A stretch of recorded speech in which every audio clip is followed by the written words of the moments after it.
উফ ইভান। পাশে বসা কানন খিলখিলিয়ে হাসলো। ইভান ভাইয়া যেমন মিশুকে ছেলে তেমন জোস। নিভান এবার সত্যি বিরক্ত হলো। ইভানকে থামিয়ে দিয়েও কাজ হলো না।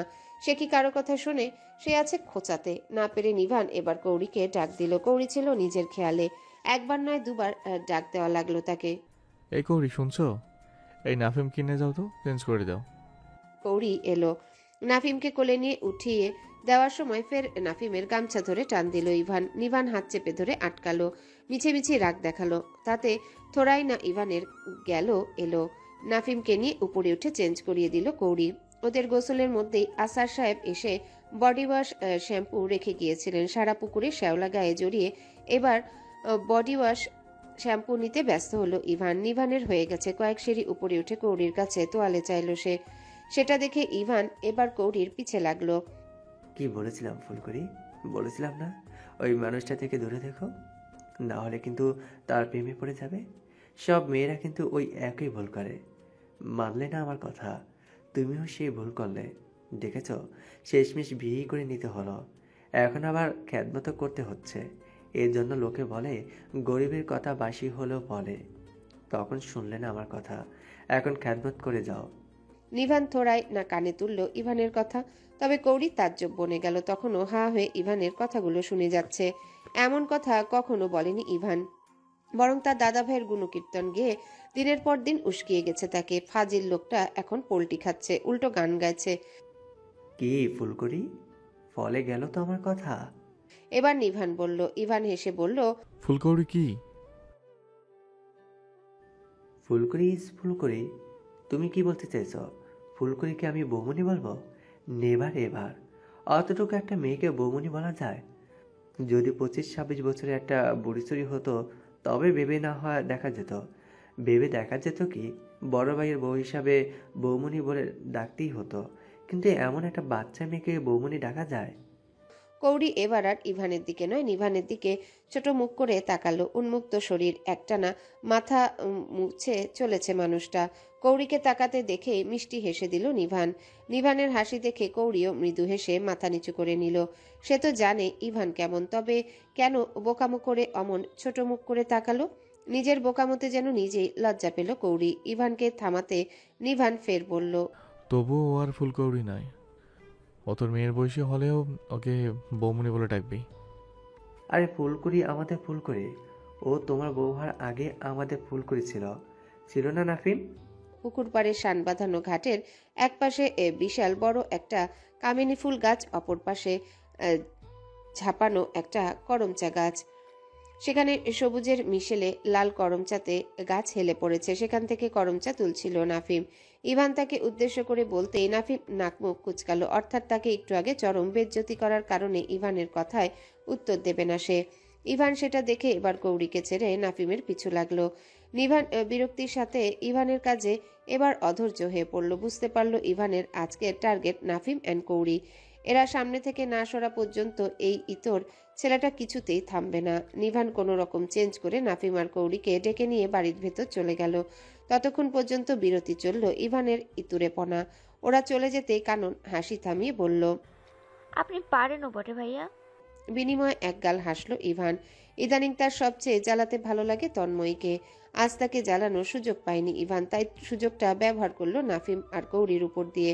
সারাদিনে একবার কারো পিছু না লাগলে মনে হয় দিনটা কেমন যেন রুচিহীন খাবারের পানসে গেছে তার। ডাইনিং টেবিল ভর্তি খাবার সাজানো।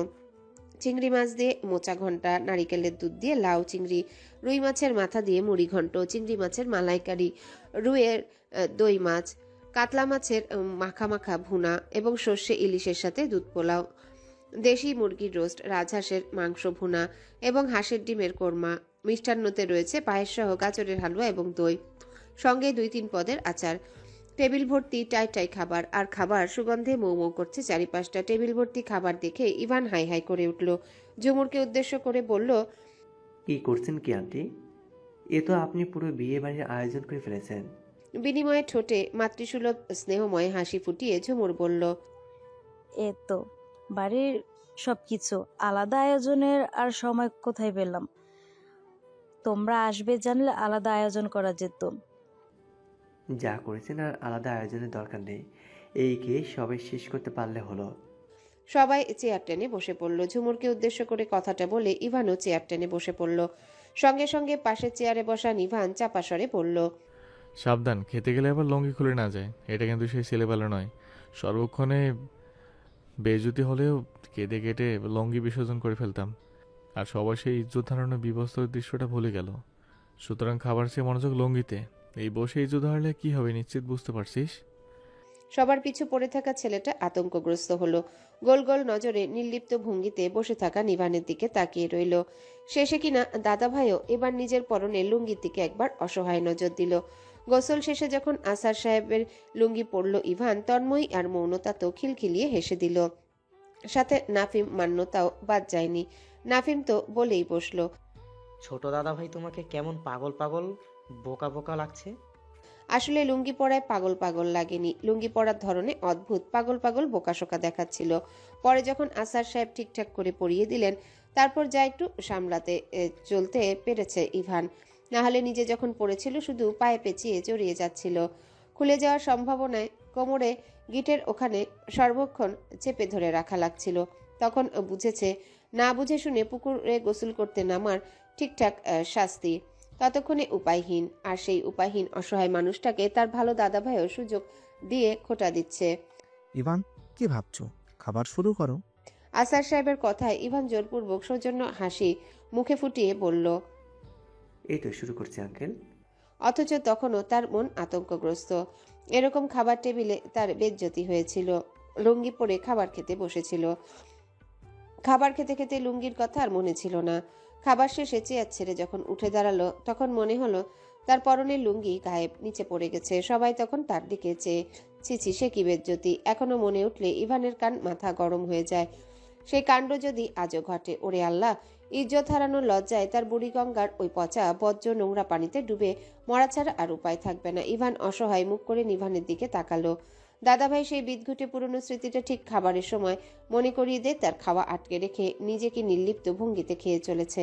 খাবারের গন্ধে চারিপাশটা মম করছে। সবাই খাচ্ছে, অথচ সে খেতে পারছে না। নিজের পরিস্থিতি বিবেচনা করে ইভান কণ্ঠ নিচু করে নিভানকে বলল, দাদা ভাই, এখন আমি কি করব? এত খাবার সামনে রেখে জিজ্ঞেস করছিস কি করব? দাদা ভাই প্লিজ হেল্প মি, আমার চেঞ্জ করা দরকার। না হলে একই ঘটনা পুনরাবৃত্তি হলে আমাকে দেশান্তরিত হতে হবে। এটা নিশ্চয়ই তুমি চাও না। সেটা আমি চাই না। তবে এখানে আমি কি হেল্প করতে পারি? না আছে এখানে আমার কোনো পোশাক আশাক, আর না আছে তোর আমার সমবয়সী কেউ। তবে দ্বিতীয়ত অর্ডার করে দিয়েছি তো, আসতে সময় লাগবে। সেটুকু সময় তো ধৈর্য ধরতেই হবে। নিচু গলায় নিভানের নির্লিপ্ত উত্তর ইভানকে আরো অসহায় করে তুলল। সে আবারও রিকোয়েস্ট করলো, দাদা ভাই প্লিজ, আমি বেজ্জতি হলে তুমিও তো লজ্জা পাবে, তাই না? আমি কেন লজ্জা পাবো? পাবে না বলছো? নিভানের হাসি পেল, তবে ভুলেও সে হাসলো না, বরং নির্লিপ্ত গলায় বলল, কাননকে দেখ, ও লঙ্গির গিটে হাড় চেপে কি সুন্দর খেয়ে চলেছে। বুদ্ধি খাটাও আর ওকে অনুসরণ কর। আর এত দুশ্চিন্তা করার বা কি আছে? খাবার শেষে চেয়ার ছেড়ে ওঠার আগে লঙ্গি ঠিকঠাক আছে কি না দেখে শুনে উঠলেই তো হয়। শেষের বাক্যদয় বলতেই হেসে ফেলল নিভান। পুরনো স্মৃতি মনে পড়েছে কিনা মুহূর্তেই হাসিটা আবার মিলিয়ে নিল ঠোঁটের ভাঁজে। ইভান কেমন ফ্যালফ্যাল করে তাকিয়ে রইল সেই চাপা হাসি ছড়ানো মুখটার দিকে। দাদাভাই নিশ্চয়ই পুরনো সেই বিদঘুটে স্মৃতি মনে করে হাসছে। ইভানের চোখের সামনেও যেন মুহূর্তে সচল হলো সেই স্মৃতি। কান মাথা যেন হঠাৎ গরম হয়ে এলো। তবে দাদাভাইয়ের পরামর্শ একেবারে মন্দ নয়। যাই হয়ে যাক, খাবার শেষে উঠার আগে লুঙ্গি ঠিকঠাক আছে কিনা চেক করে নিলেই তো হলো। ইভান, এখনো প্লেট ফাঁকা তোমার? কি ব্যাপার, খাবার পছন্দ হচ্ছে না? না না, খাবার কেন অপছন্দ হবে? এই তো খাচ্ছি। তাড়াহুড়ো করে নিজের প্লেটে খাবার তুলে নিয়ে খাওয়া শুরু করলো ইভান। তবে বারবার লুঙ্গি নিচে দিতে দিতে খাবারটা ঠিকমতো স্বাদে তৃপ্তি নিয়ে খেতে পারল না সে। কোনো মতে খাবার শেষে অবশ্যই লুঙ্গি ঠিকঠাক আছে কিনা দেখে তারপর উঠল। বেসিনে হাত ধুতে গিয়ে পড়লো আরেক মুশকিলে। এক হাতে লুঙ্গির গিট ধরা, অন্য হাত এঁটো। এখন গিট ছাড়লে যদি লুঙ্গি খুলে যায়, এমনিতে আসার সাহেব যেভাবে শক্ত করে বেঁধে দিয়েছিলেন, লুঙ্গিটা সেই শক্তপোক্ত অবস্থানে নেই, কেমন যেন নড়বড়ে মনে হচ্ছে। এখন যদি খুলে যায়, ওরে আল্লাহ, সব শেষ। তন্ময়কে বেসিনের পাশে এসে দাঁড়াতে দেখেই বলল, আমার লুঙ্গি গিটটা একটু ধরে রাখো না, আমি একটু হাতটা ধুয়ে নিই। সব জায়গায় তোমার ফাজলামো, এখানে কত মানুষ, আমি তোমার লুঙ্গির গিট ধরে দাঁড়াবো? আশ্চর্য! ইভানের অবস্থা হয়েছে রাখালের গল্পের বালকের মতো। সে মিথ্যা বলে মজা পেত, আর ইভান ফাজলামো করে। বালকের যখন মহাবিপদ এলো তখন আর তার কথা কেউ বিশ্বাস করে কেউ তাকে সাহায্য করতে গেল না। এখন ইভানের হয়েছে তাই। সবসময় ফাজলামোর ফল। এখন ইভানের বিষয়টাকেও ফাজলামো মনে করে তন্ময়ও আর তাকে সাহায্য করতে চাইছে না। এই জন্যে বলে সব কাজে মাত্রাধিক বাড়াবাড়ি করতে নেই। মনে মনে দীর্ঘশ্বাস ফেলল ইভান। ফের নরম সুরে অনুনয় করে বলল, সিরিয়াসলি তন্নি, আমার হেল্প প্রয়োজন। হয় হাত ধুয়ে দাও, নয়তো লুঙ্গি গিট ধরো। প্লিজ তনু, শোনা বউ আমার, লক্ষ্মী বউ আমার, বিশ্বাস করো আমি তোমার সাথে ফাজলামো করছি না। ইভানের মুখের অসহায় নাজেহাল অবস্থা দেখে তন্ময়ের পেট ফেটে হাসি পেল, তবে আশেপাশে তাকে নিজেকে সামলে নিল। ইভানের লুঙ্গির গিট ধরা নয়, ইভানের হাত ধুইয়ে দিল সে। ইভান যেন হাঁপ ছেড়ে বাঁচল। হাত ধুয়ে তড়িৎ সোফায় জড়সড় হয়ে বসল সে। কি ভাই চাপে আছে মনে হচ্ছে। কারণের কথা ইভান বলল, তুমি বিশ্বাস করো আমি আর আমার সজ্ঞানের জীবনও লুঙ্গি পরব না। এটা যেমন সহজ সরল দেখতে, এই সামলে চলা ততটা কঠিন। একদম ভোলাভালা সহজ সরল নয়, দারুণ চাপের জিনিস। এই চাপ আর কখনো ভুলও নিচ্ছি না আমি। যদিও লুঙ্গি জিনিসটা বেশ আরামদায়ক, তবুও না। কানন হেসে ফেলল, বলল, আমি গ্রামের ছেলে, তবে লুঙ্গি অভ্যস্ত নই। লুঙ্গিটা ঠিকঠাক পরতে পারি না। আপনাদের মতো আমরাও একই অবস্থা। দুজনেই গল্পে মেতে উঠল। একে একে ড্রয়িং রুমে হাজির হলো নিভান, আসার, সাহেব, নাফিম। ছেলেদের খাওয়া হয়ে যাওয়ার সাথে সাথে মেয়েদের ডেকে খেতে বসালেন ঝুমুর। আবিদা জাহানও তাদের সাথে বসলেন। সবাই চুপচাপ খেলেও তন্ময়ী খেতে পারল না। হুট করে কাল পেট ব্যথা শুরু হলো, তারপর বমি। সেই রেশ এখনো কাটেনি। সেখান থেকে কিচ্ছুটি খেতে ভালো লাগছে না, সাথে কিছুর গন্ধ নিতেও যেন ভালো লাগছে না তার। খাবার সামনে দেখলেই যেন পেটের ভিতর মোচড় দিয়ে উঠছে, অসহ্য লাগছে। তবুও মানুষের বাড়িতে এসে তো আর বাহানা দেওয়া যায় না, তাই নীরবে প্লেটে সাদা ভাত তুলে নিয়ে মোচা চিংড়ির ঘন্টটা একটু নিল। দুগাল খেতেই বেশ ভালো লাগলো। একটু একটু করে কয়েকটা পদ খেয়ে যেই মাছের পদ ধরল অমনি গা গুলিয়ে উঠল তার। কোনো মতে দাঁতে দাঁত চেপে তা আটকালো। পাশে বসা বিথি তা লক্ষ্য করে নিচু কণ্ঠ রেখে বলল, আপু ঠিক আছেন আপনি? তন্ময়ী মাথা নাড়িয়ে সাইজানিও কেমন করে বিথির দিকে তাকালো। ফের বলল, মাছ খেতে পারছি না বিধি। এত বড় মাছের পিসটা নিয়ে ঝোটা প্লেটে ফেলে দেওয়া কেমন ঠিক দেখা যায়। এখন কি করব? বিথি মাছ খেতে তেমন পছন্দ করে না, বিশেষ করে রুই কাতলা জাতীয় কাটা মাছ। তবে তন্ময়ের সিচুয়েশন বুঝে এসে বলল, সমস্যা নেই, আমাকে দিন। এটা এটো হয়ে গেছে বিথি, কিভাবে তোমাকে দেই? কালও তো আপনার প্লেট থেকে মৌনতা আর আমাকে খাইয়ে দিলেন, তখন ঝুটা খেতে পারলে এখন কেন খেতে পারবেন না? দ্বিতীয়ত আমি তো দেখলাম আপনি সেভাবে হাতও লাগাননি। তন্ময়ী কৃতজ্ঞতাপূর্ণ চোখে বিথির দিকে তাকালো। ফের মাছের পিসটা তার প্লেটে চুপিসারে উঠিয়ে দিয়ে ফিসফিসিয়ে বলল, থ্যাংক ইউ বিথি। বিনিময়ে মিষ্টি হাসলো বিথি। তবে মাছ উঠিয়ে দিয়েও রক্ষা হলো না তন্ময়ীর। তার প্লেট খালি দেখে ঝুমুর এক পিস ইলিশ মাছ তুলে দিলেন। না চাইতেও বাধ্য হয়ে যেই মুখে তুলল অমনি পেটের ভিতর নাড়িভুড়ি সব উল্টে আসার জোগাড় হলো। আর বসে থাকতে পারল না তন্ময়ী। ড্রয়িং রুমে নিভানরা বসে আছে দেখে তাড়াতাড়ি রান্নাঘরে সিঙে চলে গেল সে। ফের হড়বড় করে বমি করে দিল। সঙ্গে সঙ্গে ঝুমুর দৌড় দিলেন। কৌড়িও চলে গেল। চেয়ার ছেড়ে উঠে দাঁড়ালো সবাই। আবিদা জাহান বললেন, তোমরা বসো, খেয়ে নাও। বৌমা গেছে, নাত বৌমা গেছে, সামলে নেবে। আবিদা জাহান আগেও খেয়াল করেছেন সবাইকে কিছু খেতে দিলেই মেয়েটা খাচ্ছে না, কেমন খাবার থেকে দূরে দূরে থাকছে, মাছ মাংসের গন্ধ যেন সইতে পারছে না। তখন বিশেষ গুরুত্ব দেননি, মনে করেছিলেন মেয়েটা হয়তো কাঁচা মাছ মাংসের গন্ধ সহ্য করতে পারে না, কাটা পোস্টটা হয়তো অভ্যাস নেই। কিন্তু এখন তো মনে হচ্ছে ব্যাপারটা আলাদা। ওনার অভিজ্ঞ নজর বলছে ভিন্ন কথা, তবে সেরকম কোনো আভাসও তো শুনল না সে। এসব বিষয়ে তো চেপে থাকে না, থাকার কথা নয়ও। এখন ঠিক লাগছে? মেয়েটার চোখে মুখে মাথায় ঘন ঘন পানি ঝাপটা দিয়ে জিজ্ঞাসা করলেন ঝুমুর। তন্ময় মাথা নাড়িয়ে সম্মতিসূচক উত্তর দিল, হ্যাঁ ঠিক লাগছে। যা খেয়েছিল মোটামুটি সব বের হয়ে গেছে, স্বস্তি তো লাগারই কথা।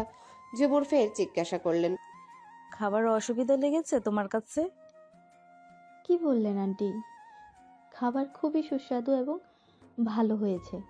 অসুবিধাটা আমার বাড়ি থেকেই লাগছিল, যার জন্য খেতে ভালো লাগছিল না। মাছ মাংস দেখলেই অসহ্য অসহ্য লাগে। কথাটা শেষ করতে গিয়ে নিজের মনেও কেমন একটা দ্বিধা তৈরি হলো। হঠাৎ করে বিগত দুদিন থেকে কেমন যেন লাগছে তার, অস্থির অস্থির অনুভব হচ্ছে। উফ, কি যে হচ্ছে কে জানে। নিজের ভেতরটা অস্থির অস্থির লাগছে, তাতে অন্য কেউ অস্থির করে তুলছে। এই অনুশোচনায় চুপ হয়ে গেল। কথা শেষ না করে দমে গেল সে।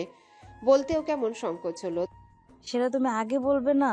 তবে আমি তোমার জন্য মাছ মাংস বাদে আলাদা কিছু ব্যবস্থা করতাম। আলাদা আর কি ব্যবস্থা করবেন? আমারই তো এমনিতেই কিছু খেতে ইচ্ছে করছে না। তন্ময়ের এবারের কণ্ঠ মিনমিনে। ঝুমুর কিছু একটা আন্দাজ করলেন, তবে খোলাখুলি বিষয়টা জিজ্ঞাসা করতে পারলেন না। সদ্য মেয়েটার সাথে পরিচয়, সে নিজে থেকে না বললে তার ব্যক্তিগত বিষয়ে হস্তক্ষেপ করে আগ বাড়িয়ে কিছু জিজ্ঞাসা করা একদম উচিত নয়। কৌরি এত সময় চুপচাপ দাঁড়িয়ে দুজনের কথোপকথন শুনছিল। তন্ময়ের দুর্বল মুখটা দেখে তাকিয়ে কেমন মায়া হলো তার। এমনিতে মায়াবী একটা সুন্দর মুখ, একটু ক্লান্ত, দুর্বলতার ছাপ পড়লেই মুখটা যেন আরো মায়াময় হয়ে ওঠে। তন্ময়ীর হাতটা চেপে ধরে বলল, আপনি গিয়ে রুমে রেস্ট নিন আপু। এরকম শরীর খারাপ নিয়ে আপনার আসা উচিত হয়নি, চলুন। তন্ময়ী কথা বাড়ালো না। বাড়ি থেকে শরীর খারাপ লাগলেও এতটাই খারাপ অনুভব হয়নি। যত সময় যাচ্ছে তত যেন শরীরটা খারাপটা ভিতর থেকে জেঁকে বসেছে। তন্ময়ের আর খাওয়া হলো না। নিচের একটা রুমে তাকে রেস্ট নিতে রেখে আসলো ঝুমুর। ড্রয়িং রুমে বসে থাকা ইভান সেটা লক্ষ্য করলো। রুমটা পরিপাটি গুছানো, এসি নেই তবুও বেশ ঠান্ডা। তার মধ্যে বিরতহীন মৃদু খটখট শব্দে বৈদ্যুতিক পাখাটা চলছে। চোখের উপর হাত রেখে তন্ময় চুপচাপ শুয়ে আছে। নিয়মিত ব্যবহারে চশমাটা পড়ে আছে তার শয়নরত বালিশের পাশে। ইভান নিঃশব্দে এগিয়ে গিয়ে বসলো তার পাশে। হঠাৎ মেয়েটার শরীর খারাপ হওয়ার কারণ কি? কালো বমি করেছে, তবে ফুড পয়জনিং বলে এড়িয়ে গিয়েছিল। ইভানও তাই ভেবে আর কথা বাড়ায়নি। তবে পেটের সমস্যা কি এখনো যায়নি? না হলে হঠাৎ আবারও বমি? তনু, কপাল থেকে হাত সরালো তন্ময়ী। সবসময় ইভানের চোখে মুখে যে চঞ্চলতার দুষ্টুমিরা ঘুরে ফিরে বেড়ায় তা এখন নেই। সেখানে চিন্তারা রেখাবেষ্টিত। শরীর বেশি খারাপ? ডাক্তার কাছে যাবে? শরীর বেশি খারাপ লাগলে তো ডাক্তার কাছে যেতেই হবে। আমিও না, এখনই যাবে। চঞ্চলতা ভারী দুষ্টুমি একপাশে ফেলে দায়িত্ববান হাজবেন্ডের মতো চিন্তাভাবনা, কথা অদ্ভুত এক চরিত্র ছেলেটার বাহিরের অতিরিক্ত চঞ্চলতা আর অহেতুক দুষ্টুমি কেউ পছন্দ না করলেও তার ভিতরটা কেউ একবার বুঝতে পারলে অবশ্যই ইভানের প্রতি যে কেউ আকর্ষিত হবে, তাকে স্নেহ করবে, ভালোবাসবে, তার প্রতি টান তৈরি হবে।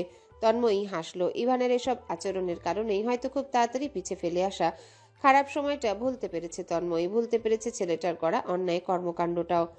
ছেলেটা এই চঞ্চল তো পরিস্থিতি বদলে এই দায়িত্ববান। ভাবনা ছেড়ে কেমন দুর্বল গলায় আবদার জানালো তন্ময়ী।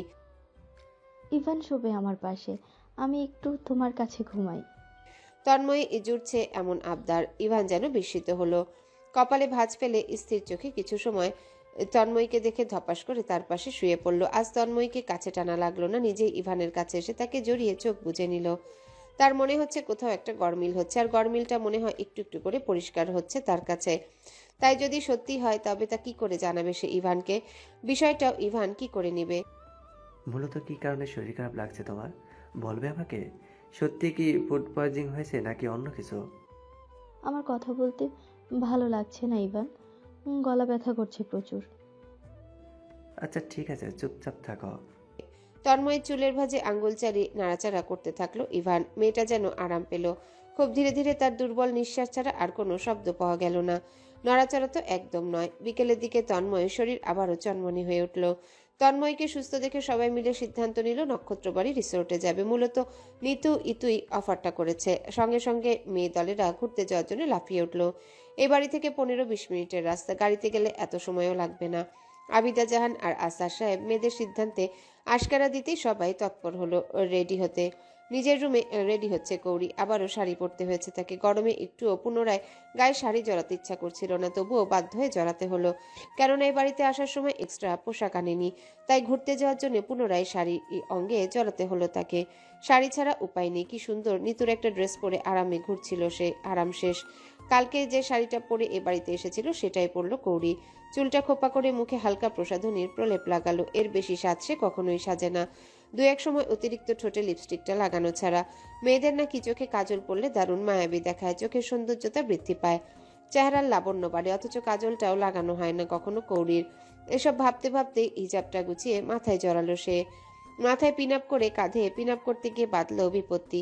ভাবনায় বিভোর অন্যমনস্ক কৌরির হিজাব শাড়ির ব্লাউজ ভেদ করে সুচালো পিন গিয়ে ফুটলো নরম কাঁধে। মুহূর্তে মৃদু আওয়াজ তুলে আহ শব্দটা মুখ থেকে বেরিয়ে এলো। জ্বালাময় ব্যথা পেলেও পুনরায় ঠোঁট চেপে ব্যথা নিবারণ করে নেওয়ার চেষ্টা করলো। ততক্ষণে রুমের উপস্থিত ব্যক্তিটি চলে এলো তার কাছে। আয়নায় কৌরির বন্ধ চোখ মুখ দেখে সহসা শুধালো। কি হয়েছে?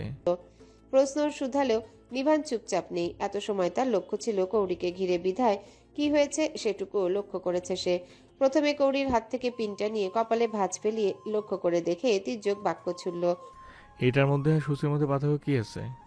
আরে তুমি সমস্তাকে মাথা বিঁধাচ্ছ। কথা শেষ করার আগে কৌরি মাথায় যে দুটো পিন আপ করেছিল সেই দুটো খুলে নিয়ে জানালা দিয়ে ছুঁড়ে ফেলে দিল। কৌরি ব্যথা ভুলে তাজ্জব চোখে হাঁ হয়ে তা দেখল। ড্রেসিং টেবিলের সম্মুখে আলপিনের যে কৌটাটা ছিল তড়িৎ সেটা নিয়েও ফেলে দিল নিভান। কৌরির বিস্ময়ে যেন বাড়ল। মানুষটা পাগল হলো নাকি? এসব আলতু ফালতু জিনিস যেন গায়ে মাথায় বিঁধতে না দেখি। মুখে কথা চললেও হাত চলল তার কৌরির হিজাবে। হিজাবটা এমনিতেই মাথা থেকে সরে গলায় ঝুলছিল। সেটা গলা থেকে সরিয়ে ড্রেসিং টেবিলের উপর রাখলো নিভান। কৌরি গায়ের ব্লাউজটার গলা বেশ ছোট, বললে চলে। ব্লাউজটা গলার সাথে মিশে আছে। সামনের গলাটা একটু বড় হলেও পিছনের গলাটা কাঁধের সাথে মিশে আছে। ব্লাউজটা খোলা ফেলার হুকগুলো কোনো কারণে পিছনে হাঁপ ছাড়লো নিভান। না হলে এই ভরা বিকালবেলা বিবাহিত বয়সে একটা কেলেঙ্কারি হয়ে যেত। কৌরির দিকে বিন্দুমাত্র খেয়াল না দিয়ে টপাটপ ব্লাউজের 3টা হুক খুলে ফেললো সে। বিস্ময়ে ধ্যান কাটলো যেন কৌরির। সাথে খোলা কাঁধের কাছে পুরুষালী হাতে রুক্ষ স্পর্শ পেয়ে সর্বাঙ্গ যেন খিচে এলো তার। রন্ধ্রে রন্ধ্রে চঞ্চল হলো কিছু এলোমেলো অনুভূতি। সেই অনুভূতির শিহরণে দম বন্ধ হয়ে আসতে লাগলো। তবে মানুষটা থেকে সরে আসতে যেন বিবেকে বাধা দিল। ততক্ষণে কৌরির ব্লাউজের কভার সরিয়ে ফর্সা মসৃণ কাঁধটা উন্মুক্ত করে ফেলেছে নিভান। ইনারের ফিতাটায় হাত দিতে কৌরি হাত চেপে ধরল। শব্দগুলো গলায় জড়িয়ে গেল। কি বলবে সে? নিষেধ তো করা উচিত না, হক আছে মানুষটার। তবে কৌরির হাতটা সরিয়ে দিয়ে নিজের বুকে রাখলো নিভান। কিছুটা গম্ভীর গলায় আদেশের স্বরে বলল, হ্যালো বন্ধুরা, পরবর্তী পার্ট খুব তাড়াতাড়ি আসবে, তো সবাই অপেক্ষায় থাকো। আর চ্যানেলটি যারা এখনো সাবস্ক্রাইব করনি তারা পরবর্তী পার্ট দেখার জন্য চ্যানেলটি সাবস্ক্রাইব করে রেখো। ধন্যবাদ সবাইকে, আমাদের সাথেই থেকো।